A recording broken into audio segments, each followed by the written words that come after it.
Paano magbalat ng pinya? So, yun naman yung topic natin ngayon, guys. So, maliit lang to. Ayun, no?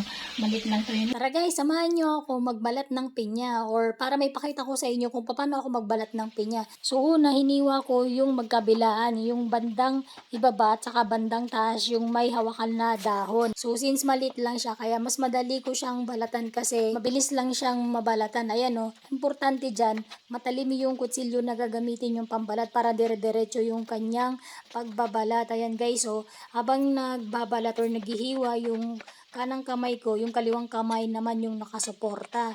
Ayan, nung natanggal ko na lahat ng balat magkabilaan, natanggal ko yung kanyang mga, ayan yung brown. So, yung may butas-butas. Hindi ko na babanggitin yung pangalan niya dito, baka kasi bawal sabihin na tinatanggal yon. Tapos, ayan na. So, yung iba nga, yung isang side niya is overripe na kasi nga nasobrahan sa hinog. Kako kasi kay mister, siya yung bumili, siya yung magbalat kasi hindi daw siya marunong kaya no choice, ako yung nagbalat. Sinong nakaka-relate dyan na tayo yung nagbabalat ng pinya at hindi kaya magbalat ni mister? O, diba? Ayan na guys, yung aking binalatan na pinya. Yummy to. Kain tayo guys. Salamat sa panunod lagi na aking mga video at tapusin sana ito lagi hanggang sa dulo. God bless everyone. Bye!